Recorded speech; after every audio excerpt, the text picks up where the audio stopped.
বিয়ের ৫ বছর পর মা হয়েছি আমি। হ্যাঁ, বিয়ের ৫ বছর পর। আর এই মা হওয়ার পিছনে আমার অনেক গল্প আছে।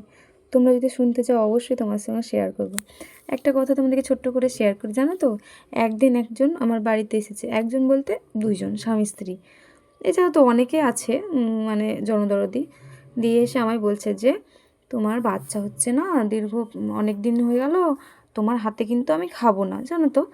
আমি তো তখন কিছু বলিনি, যেহেতু উনি আমার শ্বশুরবাড়ির খুব কাছের আত্মীয় ছিল, তাই ওনাকে আমি সেভাবে কিছু বলিনি। কিন্তু উনি বলেছিলেন যেহেতু আমার হাতে খাবে না, কিন্তু আমি ওনাকে আর খেতেও দিইনি।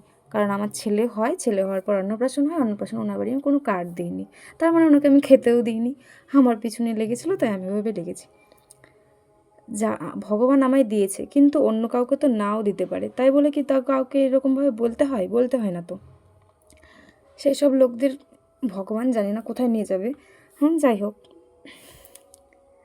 যে যার মন, যার যা নিজের মানসিকতা, সে সেভাবেই চলবে। তবে আমি ভগবানের কাছে চাইবো প্রত্যেকটা মেয়ে মা হোক, তারা এই সুন্দর সময়টা পাক, তাদের জীবনে সুন্দরভাবে ভরে উঠুক, হাসি খুশি ঝলমলে ছোট্ট একটা মিষ্টি হাত ধরে।